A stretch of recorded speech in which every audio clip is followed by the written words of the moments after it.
은혜 받으실 하나님 말씀 누가복음 8장 40절부터 우리 56절까지 말씀입니다.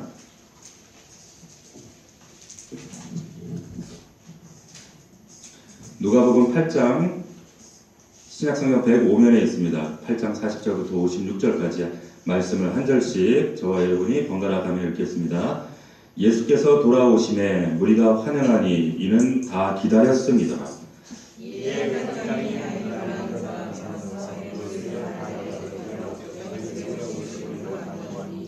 이는 자기에게 12살 된 외딸이 있어 죽어가미로다. 예수께서 가실 때에 무리가 밀려들더라.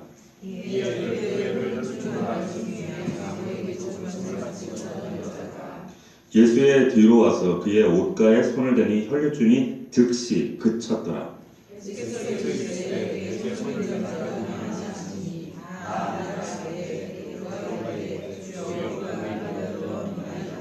예수께서 이르시되 내게 손을 댄 자가 있도다. 이는 내게서 능력이 나간 줄 알미로다 하신대.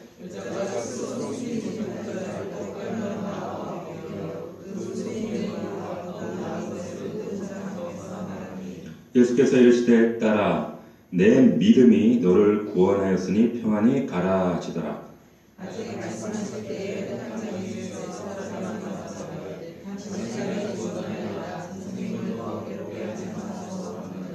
예수께서 들으시고 이르시되 두려워하지 말고 믿기만 하라. 그리하면 딸이 구원을 얻으리라 하시고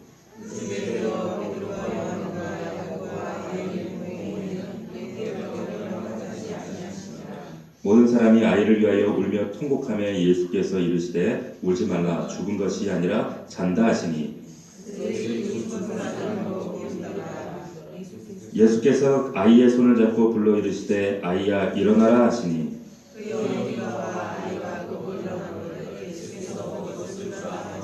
다같이 그 부모가 놀라는지라. 예수께서 권고하사 이 일을 아무에게도 말하지 말라 하시니라. 아멘. 내 믿음이 구원하였다. 내 믿음이 구원하였다. 이와 같은 제목으로 하나님 말씀 은혜를 나누겠습니다. 오늘 본문을 보시게 되면 예수님께서 거라사 사역을 마치시고 다시 갈릴리 가버나움으로 돌아오시는데 많은 사람들이 기다립니다. 기다린 이유는 각자가 다 다르겠죠. 여러 가지 자신들의 바람을 위해서. 그 가운데 특별히 간절하게 기다렸던 사람이 등장하는데 12살 외동딸, 그 딸이 병들어서 지금 죽어가고 있는데 그 딸을 위해서 지금 기다리고 있는 회당장 야이로가 가장 절박하게 기다리고 있었습니다. 회당장은 우리식으로 말하면 시의원쯤 되는 사람입니다. 참 유력자죠. 권력자입니다. 근데 그 회당장이 예수님께 우리 딸 좀 고쳐주십시오. 지금 예수를 모시고 가는 길이에요. 그런데 수많은 군중에 지금 휩쓸려서 지금 이동하고 있습니다. 근데 그때 12년 동안 혈류증 앓던 일종의 부인병입니다. 유출병인데요. 이 병을 앓던 여인이 그 군중성을 헤집고 들어와서 예수님 옷자락을 움켜잡습니다. 근데 만지는 순간 즉시 나았다는 것을 깨닫게 되는 거예요. 그때 예수님께서 누가 내 몸에 손댄 것을 아시고 누구냐? 누가 내게 손대었다. 나와라. 가시던 길을 멈추고 지금 버티시는 거죠. 근데 오늘 본문을 보게 되면 이 여인이 내가 숨길 수 없구나. 도망칠 수 없구나. 자기를 드러냅니다. 예수님께서 그 여인에게 네 믿음이 너를 구원하였다 칭찬하시는 동안 어떤 사람이 뛰쳐옵니다. 와서 야이로 당신 딸이 죽었습니다. 그러니까 야이로가 생각할 때 모든 게 끝났구나 라고 생각했을 거예요. 근데 예수님께서 다시 말씀하십니다. 두려워하지 말고 믿기만 하라. 그 집에 들어가서 그 아이를 우리가 잘 아는 대로 나리다굼 소녀여 일어나라 아이를 살리는 사건입니다.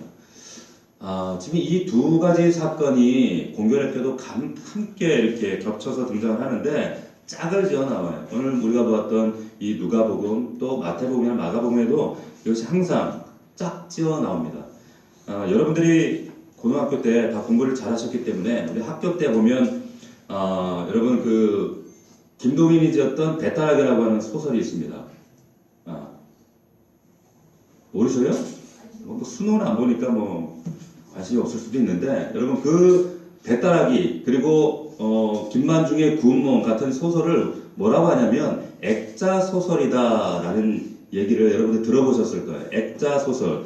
이게 뭐냐면 마치 작품이 사진이나 그림이 틀 속에 들어가서 그림이 있는 것처럼 이 하나의 이야기 속에 또 하나의 이야기가 그 안에 들어가 있는 거예요. 그러니까 외부의 틀, 하나의 큰 이야기가 있고 작은 이야기가 그 안에 내부의 이야기가 있는데 그 이야기가 핵심이 되는 거죠. 이런 소설을 액자 소설이다라고 하는데 오늘 우리가 읽었던 본문이 바로 액자 소설 같은 사건이에요. 누가가 지금 이런 기법을 쓰고 있는 거죠. 그래서 마태복음이나 마가복음도 이 사건을 분리해서 소개하지 않고 항상 소개할 때 짝지어서 소개되고 있습니다.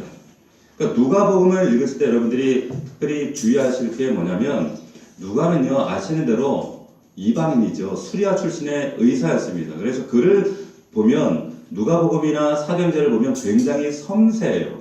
아, 이 사람 배운 사람이구나. 참 문학적으로 참 뛰어난 사람이구나. 이 헬라권에서도 지금 남겨져 있는 이 그 누가의 헬라 원 그 글을 보면 이 다른 지금까지 내려와 있는 다른 헬라어 문장들과 비교해서도 조금 더 손색이 없습니다. 아주 명문장이에요. 이 얘기는 뭐냐면 누가복음을 적고 있는 이 누가가 이 글을 쓸 때 이 단어 하나를 선택할 때 어떤 장면을 묘사할 때 굉장히 섬세하게 의도적으로 참 의미 있는 것들을 많이 심어 두었다는 거죠. 의도적인 것. 첫 번째 그게 뭐냐면 여러분 그 회당장 야이로의 딸이 몇 살이에요? 몇 살이에요? 12살. 그죠? 12살이죠? 여러분 딸 가지신 분들 다 아시겠지만 12살 딸 얼마나 이뻐요. 저도 우리 딸을 볼 때마다 참 절 닮아서 좀 안타깝긴 하지만 엄마를 닮았어야 되는데 그래도 보면 너무 이뻐요.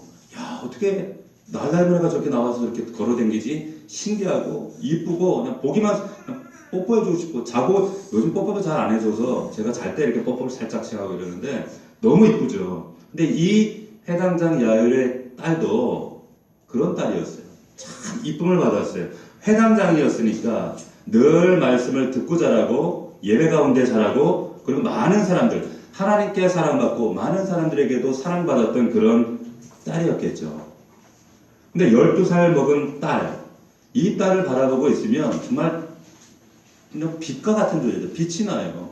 정말 많은 사람들이 그 아이를 볼 때 참 행복하다, 예쁘다, 빛이 난다. 그런데 이 아이가 병을 걸려서 지금 죽게 된 겁니다. 이 소중한 딸을 잃어버릴 가능성이 지금 생긴 거죠. 그 반면에 여기 나오는 이 여인이 지금 몇 년 동안 병을 앓았어요?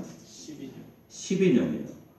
공교롭게도 우연인지는 모르지만 똑같이 12년이라는 병을 앓았습니다. 당시 유대에서는 이 유출병이라고 하면 똑같은 문둥병 취급을 했습니다. 그래서 이것이 계속 피를 흘리잖아요. 근데 문헌에 보면 이 유출병이 정확하게 어떤 병인지는 명확하지는 않지만 이 피를 흘리면서 뼈가 말라가요. 그리고 이빨이 빠져요. 그리고 머리카락이 빠져요. 그리고 정말 사람들이 접근할 수 없는 심한 피비린내를 풍깁니다. 그렇게 하다가 평생 고통받다가 죽어가는 병이 이 유출병이에요. 그러니까 다른 복음서에 보면 이 여인이 이 병 때문에 정말 백방으로 쫓아다녔다는 그런 언급이 있어요. 그리고 이것 때문에 이혼당했고 사람들에게 격리당했고 그리고 이런 여인들은 성전에도 출입할 수가 없습니다. 이런 여인이었어요. 그러니까 한마디로 이 여인은 10년 동안 사랑받고 행복하게 살았던 야이로, 회당장 야이로의 딸과는 정반대의 인생을 산 여인이 바로 이 여인이었어요. 가장 어두운 곳에서 하나님으로부터 분리되고 세상으로부터 격리된 그런 인생을 산 여자였다는 거죠. 지금 이야기 속에 두 이야기가 이렇게 교차되고 있어요.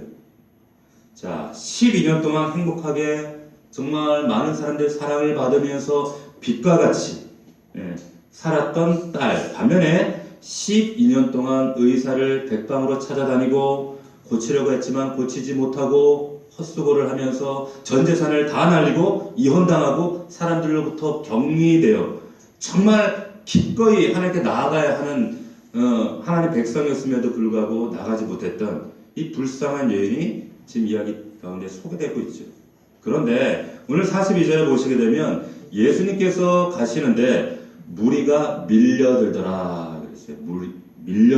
이 밀려든다는 말이 이게 어떤 의미인가 하면 원어에 보면 이 의미가 심푼이고 직역하면 뭐냐, 무리들 때문에 질식할 지경이었다 이런 뜻이에요. 여러분 2호선 신도림역 가보셨어요? 거기 가면 푸시면 있죠. 사람을 막 꾸겨 넣어. 사람이 그 많은 사람이 그 꾸겨 탈 때 이러고 타잖아요. 타보셨어요? 네.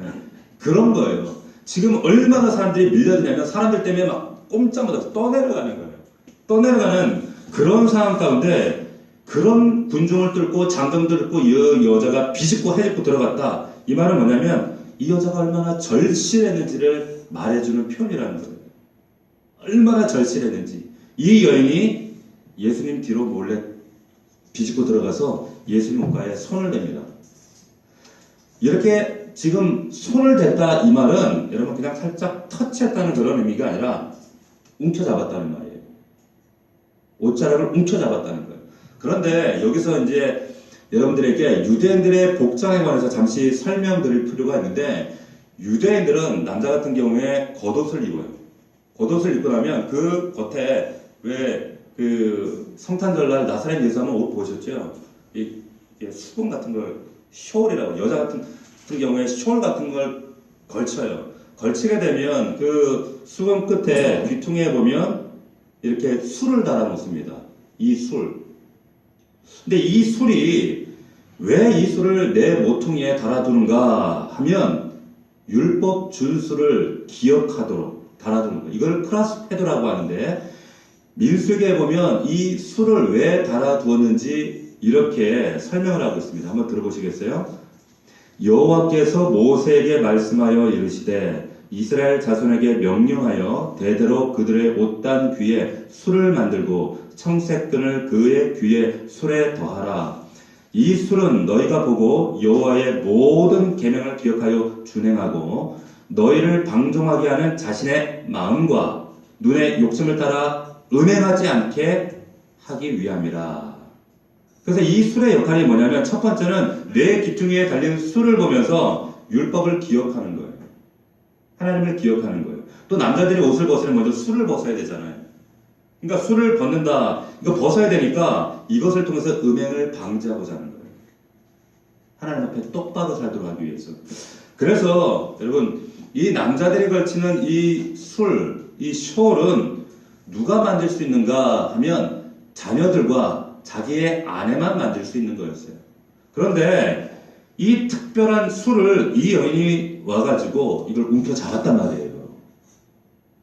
자녀만 만질 수 있고 아내만 잡을 수 있는 그것을 이 여인이 잡았어요. 마태복음을 보면 이 여인이 왜 이런 행동을 했는가 이렇게 이야기를 하고 있습니다. 이는 제 마음에 그 겉옷만, 이 술만 잡아도 구원을 받겠다 함이라. 자, 다시 말하면 예수님의 저 술만 내가 붙잡으면 내가 고침을 받지 않을까? 왜? 저분은 기적을 행하시는 분이고 사랑이 많으신 분이고 저분은 수많은 사람을 치유하셨던 분이고 문제를 해결하실 만한 분이기 때문에 이 술만 만지면 될 거야. 그리고 그것을 움켜쥐는 순간, 그런데 와, 진짜로 나왔어요. 즉시 나왔다. 이렇게. 이 여인이 얼마나 좋았을까요? 문제 해결받았습니다. 해결됐어요. 12년 동안 그 은밀한 고통 때문에, 눈물 때문에 아파했던 그 문제가 이제 그 문제가 해결됐기 때문에 가족에게 돌아갈 수 있고 사랑하는 남편에게 돌아갈 수 있고 단절되었던, 격리되었던 사람들과 하나 될 수 있는, 이제 이 여인에게 새로운 삶과 새로운 삶을 살아갈 수 있는 가능성이 열린 거잖아요. 얼마나 감격스럽겠어요? 진짜 나왔구나. 진짜 나왔네. 그리고는 이 여자가 조용히 이제 사라지려고 떠나려고 하는 그 순간 예수님이 군중 가운데 떠나려가다가 멈춰 서시는 거예요. 그리고는 말씀하시는 거죠. 누구냐? 내게 손댄 자가. 자, 여러분 여기서 여러분들이 주의해서 보셔야 될 것은 뭐냐면 우리가 복상하시는 분들은 말씀을 주의 있게 보셔야 돼요. 여기 뭐라고 말씀하셨냐면 내 옷술에 손댄 자가 누구냐 이렇게 말씀하시지 않고 내게 손을 댄 자가 누구냐, 내게 손댄 자가 누구냐 이렇게 찾으신다는 거, 이걸 여러분들이 잘 기억해 두셔야 됩니다. 자, 그리고는 예수님이 주위를 둘러보시죠.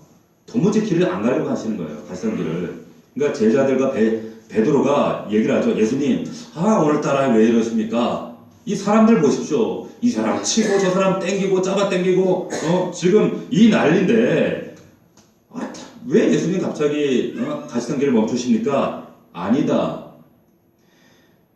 나를 만진 자가 이 중에 있다. 왜냐하면 내게 능력이 나갔다. 말씀하시는 거예요.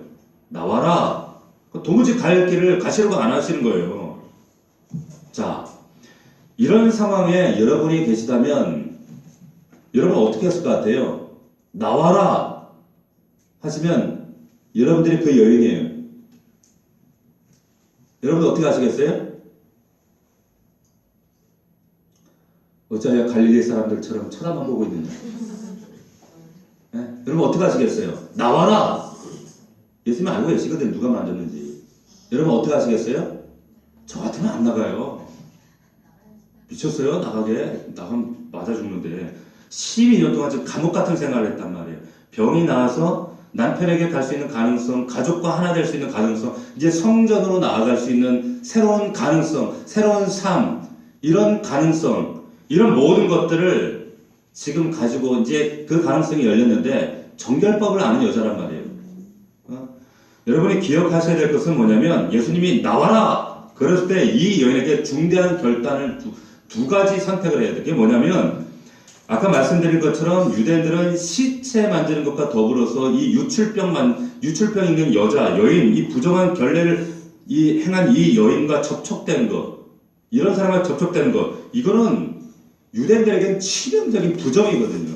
우리가 오해 레위하고 있잖아요. 이 부정은 이 자기 그 백성들 사이에서 끊쳐질 수 있는 사건이란 말이에요.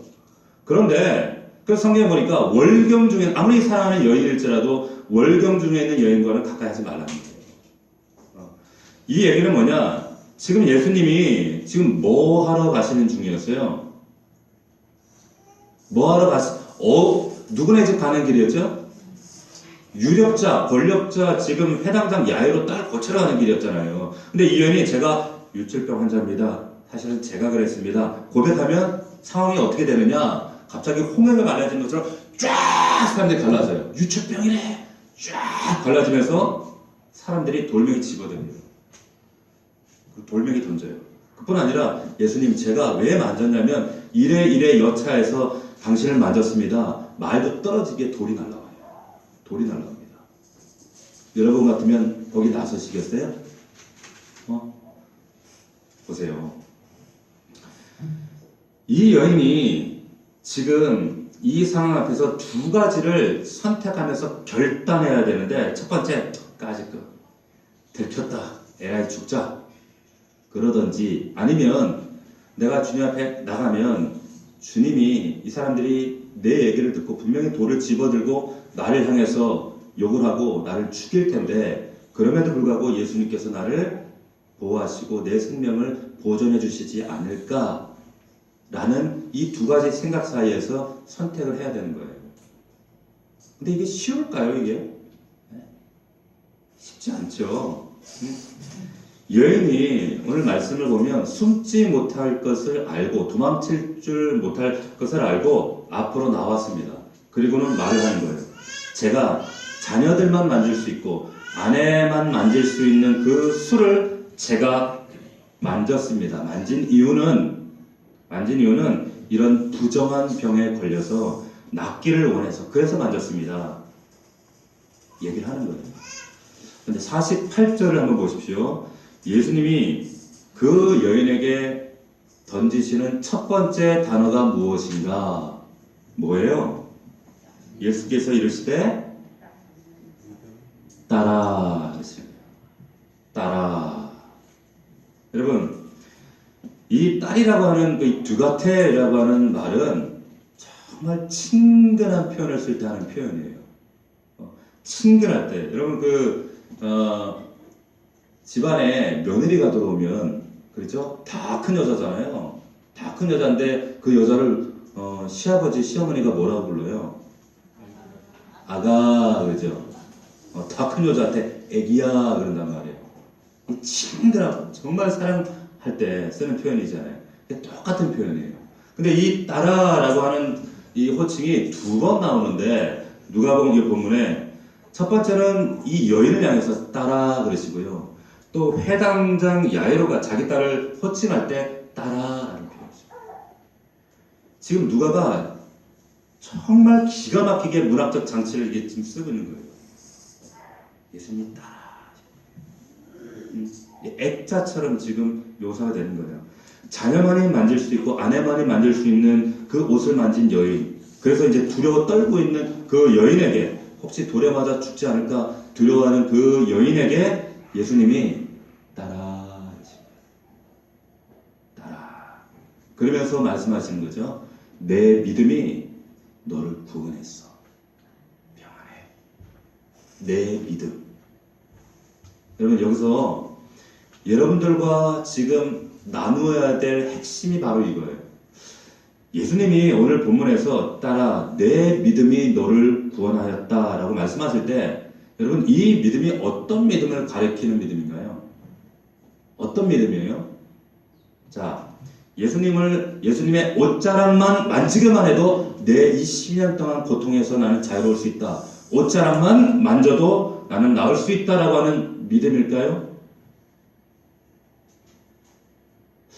아니면 예수님이 나오라고 했을 때 내가 돌에 맞을지도 모르고 죽을 수도 있지만 살려주실 것을 믿고 기꺼이 무릎을 꿇는 믿음일까요? 전자예요, 후자예요? 헷갈려요? 여러분들 헷갈리시는 이유는 지금까지 여러분들이 들어오셨던 설교, 한국교회가 어떤 믿음을 칭찬해 왔느냐면 옷자락이라도 만지는 이 믿음을 칭찬해 왔어요. 이 여인이 그 금종을 헤집고 옷자락을 잡은 믿음, 그 믿음을 칭찬해 왔다는 거죠. 그런데 사실 그 믿음은 예수님이 인정하시는, 칭찬하시는 믿음이 아니었어요. 그랬기 때문에 예수님께서 말씀하셨잖아요. 앞서 말씀드린 것처럼 누가 내 옷수를 잡았느냐 말씀하시지 않고 누가 나를 내게 손 댔느냐 이렇게 말씀하시는 거예요.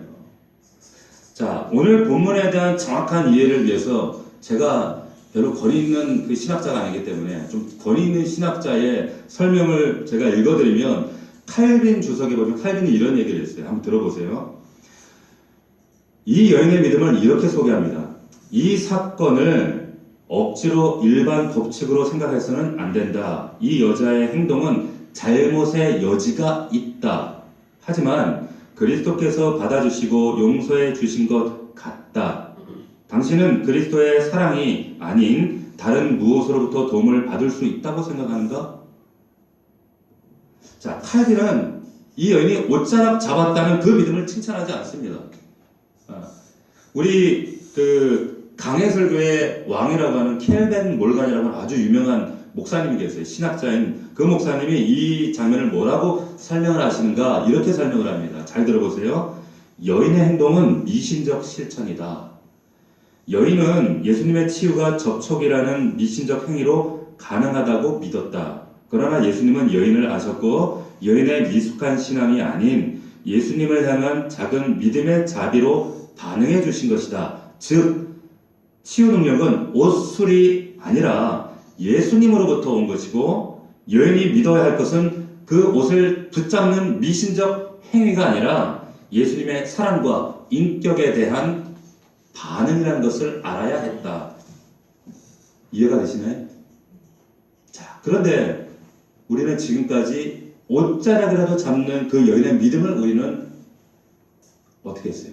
그러니까 어떻게라도 악착같이 돌파해서 내가 뭔가를 옷자락 잡아 챙기면 뭔가 성취할 수 있는 믿음이라고 그렇게 오해하면서 배웠다는 거죠. 그렇지 않다는 거죠. 여러분, 예수님 옷이라도 만지면 내가 낫겠지라고 하는 이런 미신 같은 마술 같은 믿음, 예수님이 칭찬하시는 믿음이 아닙니다. 이런 믿음으로 우리 믿음을 오해하시면 안 돼요. 우리는 세상 믿음과 앞서 우리 천재입장이 기도했던 것처럼 그런 기복신앙이 아니라는 거예요. 그런 믿음이 아니라 예수님이 누가 내 옷수를 만졌느냐, 만약에 그 말이 만약에 우리가 이해했던 믿음이라면 그렇게 말씀하셔야 돼요. 근데 예수님은 누가 내게 손을 대었느냐. 자, 예수님은 이 여인이 어린아이 같은 이런 마술 같은 믿음으로 이 미신적인 믿음을 가지고 돌아가기를 원치 않으셨어요. 그래서 어떤 믿음으로 하나님 예수님이 지금 요구하시냐면 예수님은 이 병을 통해서 치유받았어요. 자양을 얻었어요. 이제 새로운 삶이 열리고 가족에게 돌아갈 수 있고 이제 성전으로 돌아갈 수 있는 새로운 삶과 새로운 가능성이 열린 삶. 그런데 그것을 포기해서까지라도 예수님 앞에 자기를 드러내놓을 수 있는 그 믿음, 헌신할 수 있는 그 믿음, 인격적인 반응, 그것을 예수님이 요구하시는 거예요. 믿을 수 있기를 축원합니다. 자, 이해가 되실지 모르겠어요. 자, 역으로 설명을 해드리면 여러분 한번 생각해 보세요. 이 여인이 예수님이 야 누구냐 나한테 손대는 자 나와라. 근데 여자가 미쳤냐 나가게 안 나간다 야. 그리고 그냥 가버렸어요. 가다가 이제 동네로 돌아갔겠죠. 가족도 만나고 아픈 사람들 만났을 거 아니에요. 간증할 거 아니겠습니까? 그럼 이 여자가 사람들이 묻겠죠. 야 너 어떻게 나왔어? 그럼 이 여인이 뭐라고 간증했을까요? 야 들어봐. 야 이 기가 막히다 이거. 내가 예수님 앞 그렇게 막 군중들에 떠밀려가지고 오실 때 내가 거기를 해주고 가서 뭘 잡았느냐? 옷수를 딱 잡았지 않겠어? 옷수를 딱 너 그러면 너 한번 해봐. 아니면 야 예수님이 너한테만 알려준 비법이야. 내 간증할 텐데 예수님이 요단강에 세례를 줄 때 있잖아. 옷을 벗었잖아. 몰래 가서 옷을 훔쳐갖고 어디를 보면 옷수를 잡아야 돼.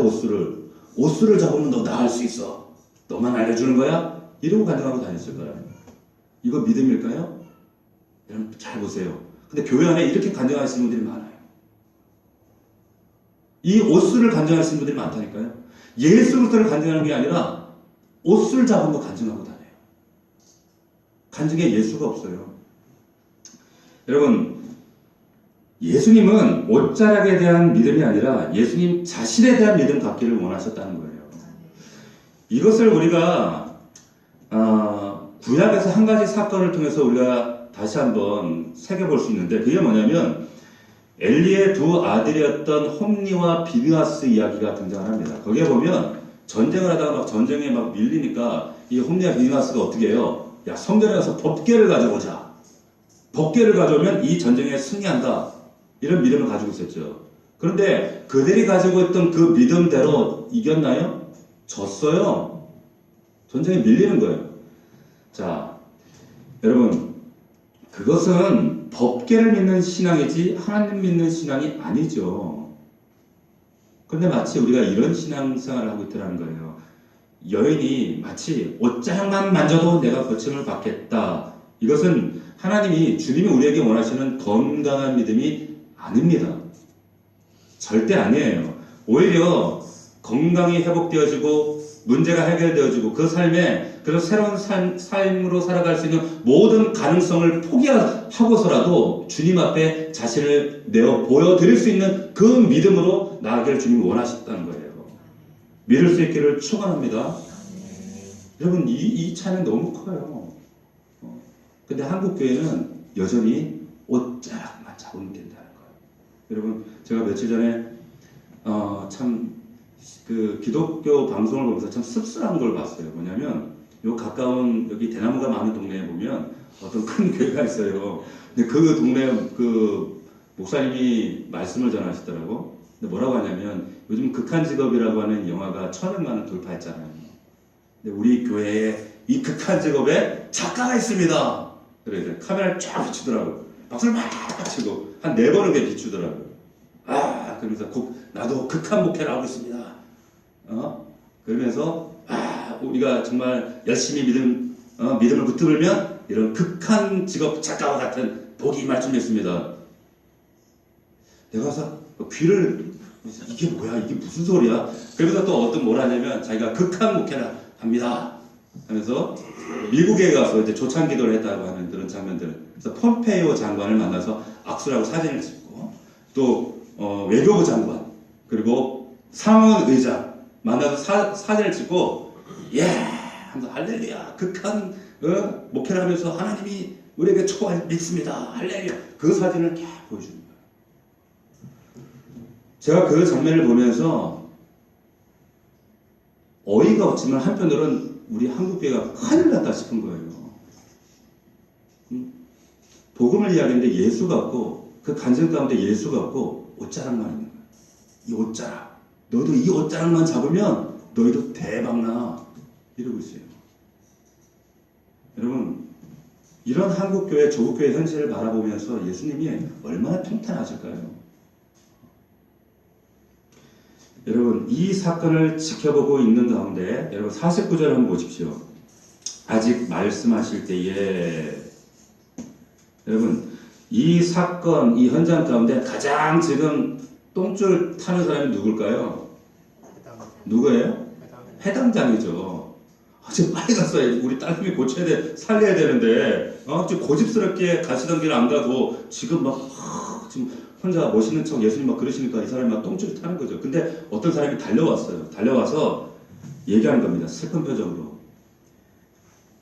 딸이 죽었습니다. 예수님 오실 필요가 없겠습니다. 얘기하는 거예요.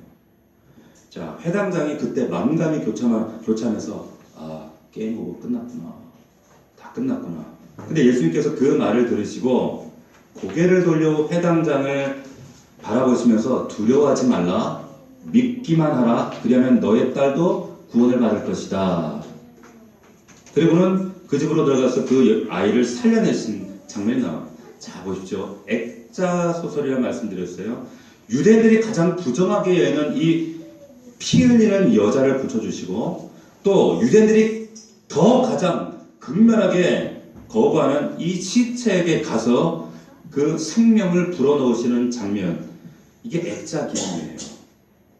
그런데 오늘 본문을 통해서 예수님께서 한 세 가지를 요약적으로 이렇게 말씀하세요. 첫 번째 제가 드리고 싶은 말씀은 뭐냐? 여러분 믿음이란 무엇인가라고 하는 거예요. 믿음으로 산다는 건 뭐냐?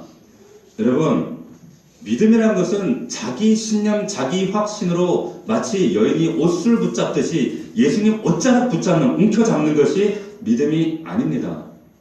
그게 믿음이 아니에요. 진짜 믿음은 하나님으로부터 오던 모든 것을 내가 상실할지라도, 내가 손해볼지라도, 잃어버린다고 할지라도 그런 잃어버릴 가능성이 있다는 것을 알면서도 예수님 앞으로 나를 헌신하여 내어드리는 게 그게 진짜 믿음이라고 말씀하시는 거예요. 분별하셔야 돼요. 여러분, 그럴듯한 자기 확신으로 하나님 움켜쥐는 것이 믿음이 아니라 하나님께서 내게 베푸신 은혜, 내가 잃어버려도 좋아요. 다 팔아도 좋아요. 손해봐도 좋아요. 그렇지만 돌멩이가 날라오는 그 자리라도 내가 나아가겠습니다. 이게 진짜 믿음인 줄로 믿습니다. 그래서 하나님께서 아브라함에게 그 이삭을 바치라고 하는 거예요. 바치라고 하시는 거예요. 손해보는 거 아시지만, 그리고 다니엘과 세 친구들을 통해서도 풀물불 가운데 던져질 것을 알지만 그 믿음의 확신의 자리까지 끌고 가시는 겁니다. 요구하시는 겁니다. 자, 이걸 어떻게 하면 여러분들이 좀 더 설명이 와닿을까, 이해가 쉬울까? 제가 떠오른 얘기 하나 있는데, 여러분 선녀와 나무꾼 얘기 아시죠? 그죠? 선녀와 나무꾼. 근데 여기 선녀와 나무꾼을 보면 나무꾼이 보세요. 선녀의 옷을 훔쳤어요? 아니면 마음을 훔쳤어요? 네? 옷을 훔쳤죠. 그죠? 선녀가 나무꾼을 이도 받고 선도 받고 그래가지고 그 좋아서 한 게 아니잖아요. 옷을 훔쳤잖아요. 그래가지고 살다가 보니까 이제 알콩달콩 첫째 낳고 둘째 낳고 살다가 보니까 이제 나무꾼이 이제 됐겠지. 이제 마음 접었겠지. 안심하고 옷을 딱 주니까 옷 확 입고 애 안고 훅 올라가 버리잖아요. 나 어릴 때 그 동화를 보면서 저 바보 저거 막 그랬거든. 네? 보세요. 그런데 이게 이 비유가 다 적용될 수는 없겠지만 신앙생활이 마치 이런 것 같아요.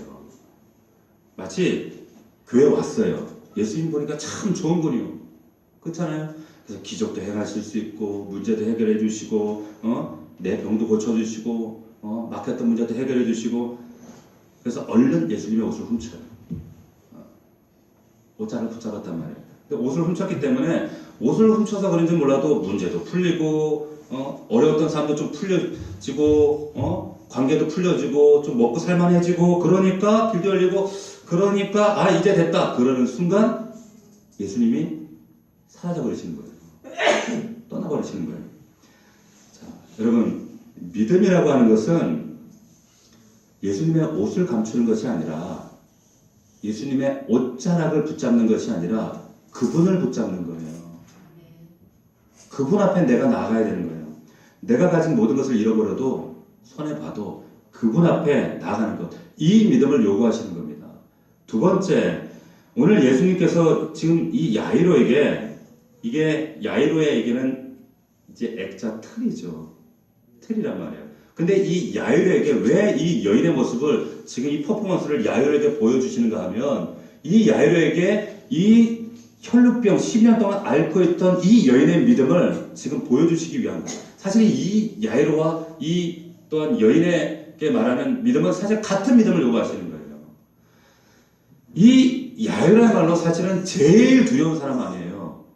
얼마나 두려워요. 사실 이 12해 동안 혈루병 앓던 여인은 어차피 지옥 같은 인생을 살았기 때문에 또 다른 지옥이 열려도 괜찮아요. 어차피 뭐 그런 삶을 살았기 때문에. 하지만 이 야이로는 해당장은 만약 이 딸이 죽으면 모든 것을 전부를 다 잃어버려야 되는 겁니다. 진짜 지옥 같은 삶이 열려지는 거예요. 가장 이 두려운 이 사람에게 믿기만 하라. 믿기만 하라. 할 때 믿음은 뭘 말씀하실까요? 말하는 내 말을 믿으라는 거예요. 나를 믿으라는 거예요. 그 믿음을 말씀하시는. 그래서 이 믿음을 말씀하시기 전에 회당장 야이로가 서서 그 장면 12해 동안 혈병을 앓던 그 여인을 어떻게 치료하시고 어떤 말씀을 하시는가 보여주시는 거예요. 마치 액자 소설처럼. 자, 여러분 오늘 본문을 우리가 읽기 전에 누가복음 7장 가면 이 회당장이 사역을 했던 이 회당을 지어준 백부장 이야기가 나옵니다. 이 백부장이 한 번은 사랑했던 종이 병들었어요. 죽게 됐어요. 그래서 예수님 고쳐주십시오. 내가 고쳐주리라. 가자. 그랬더니 이 백부장이 이런 얘기를 해요. 예수님 그러실 필요 없습니다. 제게도 종이 있는데 그 사람 보고 종 보고 가라면 가고 오라고 하면 옵니다. 당신 오시는 감당하지 못하겠습니다. 말씀만 하십시오. 그럼 낫겠습니다. 예수님께서 깜짝 놀라시는 거예요. 내가 이스라엘 가운데 이만한 믿음을 못 봤다. 이런 믿음은 또 없다. 최고라고 하는 거죠. 왜 최고랄까요? 예수님 말씀만 붙들기 때문인 거예요. 말씀이 본질이라는 거예요. 예. 예수님 말씀하시면 여러분 우리에게 말씀하신 그대로 이루어진다 말씀하시는 겁니다. 이 자리에 앉아있는 우리 모두가 여러분 똑같습니다. 마치 지금 12년 동안 혈루병을 앓던 이 여인처럼 남이 알든지 혹은 모르던 그런 가정의 문제, 내 삶의, 내 영혼의 문제, 어떤 문제든지 가지고 있다가 주님을 만났든지 아니면 반대로 10년 동안은 별 탈 없이 문제 없이 행복하게 살았어요. 은혜 가운데 살았어요. 그런데 어쩌면 내일이면 다음 주면 이 해당장 야로의 딸처럼 정말 두려운 위기와 문제를 눈앞에 두고 있는 사람이 우리 가운데 있을 수도 있어요. 근데 여러분 결국에는 이 두 여인 중에 한 사람이 결국 나예요. 예외가 없습니다. 어떤 길을 걸어왔든지 중요한 것은 뭐냐면 어떤 환경과 어떤 삶에 있든지 그분이 내게 말씀하시는가 이게 중요한 거예요. 그분이 생명을 주실 수 있고 이 혈병을 해결하실 수 있고 그리고 이 야로의 딸을 살릴 수 있는 그분이 내게 말씀하시는가 이것이 제일 중요합니다. 그런 여러분들 되기를 주의 이름으로 축원합니다. 네, 여러분 마지막 제가 드리고 싶은 얘기는 뭐냐면 아까도 얘기했지만 이거 액자 소설이라는 말씀드렸어요. 그죠?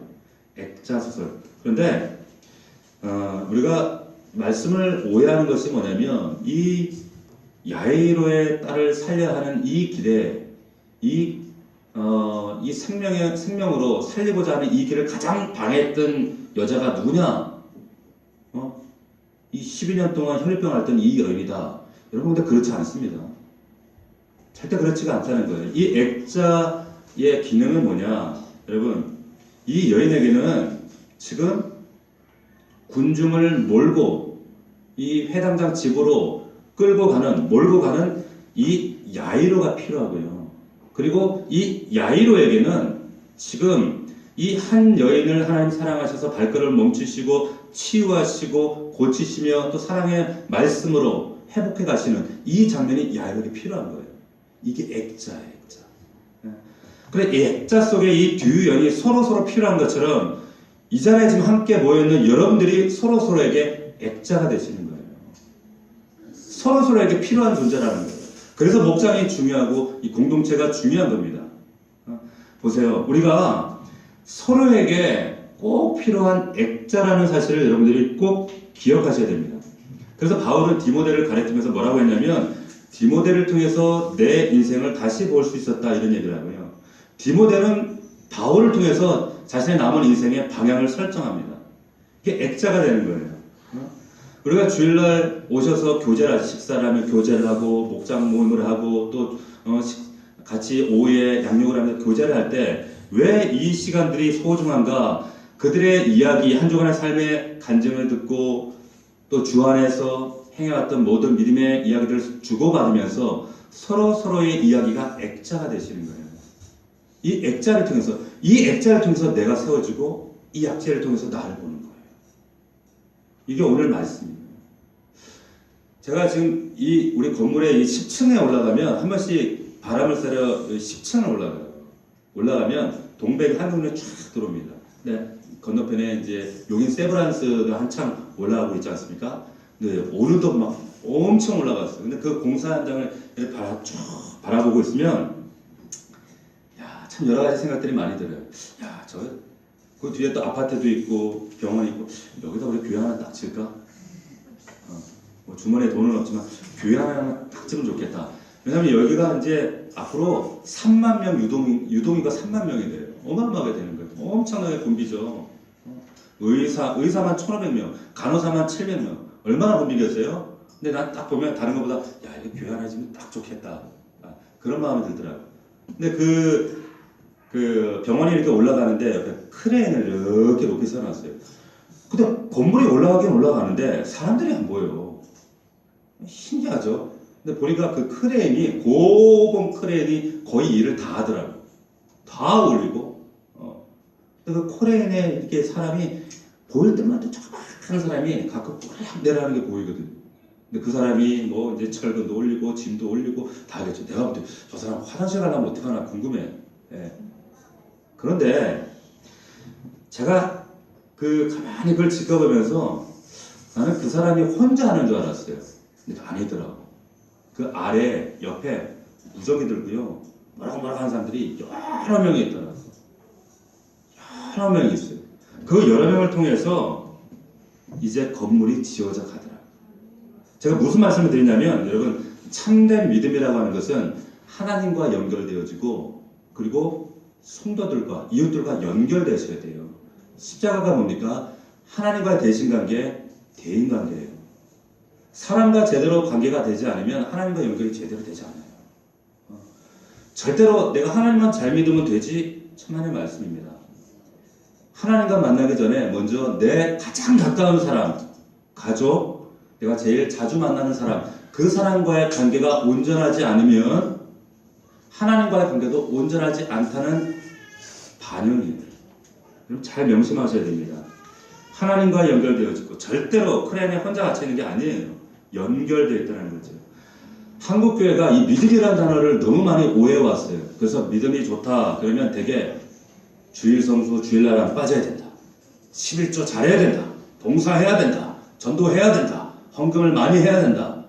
그런데 여러분, 오해하지 마세요. 이것 자체가 믿음은 아니에요. 그렇죠? 이것 자체가 믿음은 아니에요. 여러분, 믿음은 내가 붙잡고 있는 어떤 신념을, 옷자락을 붙잡는 것이 믿음이 아니라 예수 그리스도를 붙잡는 것이 믿음입니다. 이걸 여러분들이 기억하셔야 돼요. 하나님께서 내게 은혜로 주신 것들, 그것이 아브라함처럼 그게 자식일지라도 혹은 내 생명일지라도, 이 여인에게는 자기 목숨일지라도 내 삶이 앞으로 펼쳐질 어떤 새로운 삶과 가능성이 있다는 걸 다 알지만 그 주님 앞에 내가 나아갈 수 있는, 담대히 나를 내드릴 수 있는 그 믿음, 이 믿음이 진짜라는 거예요. 믿을 수 있기를 축원합니다. 한국교회가 복음 크레인처럼 크레인이 막 높아가면 우와 높다고 박수 쳐주고 막 그걸 칭찬하고 대단한 믿음이라고 그래요. 아니에요. 그게 믿음이 아니라는 거예요. 오해하지 마십시오. 참된 믿음은 하나님과 그리고 사람과 연결이 되셔야 돼요. 그래야 우리 믿음이 온전한 믿음이 됩니다. 옷가만 만지고 옷을만 붙잡고 있는 미신적인 마술적인 믿음을 이제는 종결하십시오. 끝내십시오. 예수 그리스도와 온전한 믿음의 관계, 바른 믿음, 그 믿음 안에서 여러분들 놀라운 믿음의 그 증거들로 간증하며 살 수 있는 저와 여러분들 되기를 주의 이름으로 축원합니다. 기도하겠습니다. 이 시간 기도할 때 한번 기도합시다. 하나님, 여전히 나의 믿음은 옷자락만 붙잡고 있지 않습니까? 기적만 기대하고 미신적인 마술적인 믿음으로 이 자리에 나와 있지는 않은지, 하나님, 우리가 복음 안에서 진리 안에 산다는 것은 예수 그리스도와 1대1 바른 관계 안에 서는 것입니다. 예수 그리스도가 과연 나에게 어떤 분이신가? 난 그분 때문에 나아가는가? 아니면 내게 베풀어준 그 은혜만 기대하고 나아가는가? 하나님, 살아있는 믿음 되게 하시고 정말 하나님과 연결되고 또 이웃과 우리 성도들과 서로 연결된, 우리가 서로에게 액자가 되어줄 수 있는 그런 바른 믿음 될 수 있도록 도와주시옵소서. 오늘 말씀을 붙들고 우리 다 함께 우리 결단하며 통성으로 한번 기도하겠습니다. 기도하겠습니다. 아버지 하나님 감사합니다. 아버지 하나님, 이 10년 동안 고통받고 살아왔던 이 여인의 믿음, 그 여인이 옷자락을 붙잡았던 믿음이 아니었습니다. 옷수를 붙잡은 옷만 만져도 살아날 것이라는 그 믿음이 아니라, 그런 마술적인 미신적인 믿음이 아니라 예수님 앞에 나아갔던 믿음입니다. 살아계신 하나님, 내 모든 것을 포기하고 내 삶의 모든 하나님 은혜를 주님 앞에 내려놓더라도 주님 앞에 담대히 헌신할 수 있는 믿음, 나아갈 수 있는 믿음, 그 믿음을 우리가 붙잡을 때 하나님 나라 백성으로 살아갈 수 있고 또 하나님 나라에 입성할 수 있습니다. 하나님, 우리가 바르게 진리를 분별하고 하나님의 뜻을 바르게 우리가 기억하면서 이 아까도 더러운 세상 가운데 이 복음을 붙들고 빛으로 소금으로 살아갈 수 있도록 인도하여 주옵소서. 하나님, 건강하고 바른 믿음이라 하나님과 연결되어지고 또한 이웃과 우리 성도들과 아름답게 믿음으로 말씀으로 연결되어져서 서로가 서로에게 귀하고 아름다운 액자가 되어서 나를 보여주고 또한 성도들의 삶을 들여다보면서 살아계신 하나님의 그 진리의 은혜를, 말씀을 깨닫고 나를 조종하고 나를 수정하며 하나님 나라 주님 오시는 그날까지 우리가 새롭게 변화되어져가는, 성화되어져가는 이 믿음의 과정이야말로 하나님과 살아가시는 놀라운 축복인 줄로 믿습니다. 우리 사랑하는 성도들 한 사람 한 사람이 하나님 허다한 무리가 아니라 하나님 그리스도의 제자의 삶을 살아갈 수 있도록 우리 삶이 그런 믿음의 증거들을 넘치도록 하나님 채워주시옵소서. 함께하여 주시옵소서. 살아계신 아버지 하나님, 은혜와 사랑을 감사함을 드립니다. 주님, 주께서 우리 가운데 오늘 말씀을 통하여 알게 하신 것처럼 자기 확신과 자기 신념, 그 옷을만 붙잡는 그 미신적인 믿음이 아니라 오직 예수 그리스도 앞으로 내 안에 가진 모든 것을 내려놓고 손해보고 포기할지라도 주님 앞에 나를 내어드릴 수 있는 그 믿음, 그 믿음을 칭찬하셨습니다. 그 믿음이 우리 안에 소유되게 하시고 그 믿음 붙잡고 주님 앞에 마지막 날에 설 수 있도록 인도하여 주시옵소서. 하나님, 바른 믿음은, 건강한 믿음은 나만 혼자만 하나님 크레인에 갇혀있는 믿음이 아니라 하나님과 연결되어지고 또한 내 이웃들과 연결되어진, 그래서 서로가 액자가 되어서 하나님 앞에 아름답게 변화되어져 가는, 조정되어져 가는 그런, 이제 1년 전의 믿음과 10년 전의 믿음과 오늘의 믿음이 다를 수밖에 없는 그런 변화의 삶으로 나를 결단하고 내어드리는 것입니다. 아버지 하나님, 이 바른 믿음을 우리가 소유할 수 있도록 주께서 축복하시고 인도하여 주시옵소서. 이사옵고 예수님의 이름으로 기도하옵나이다. 아멘.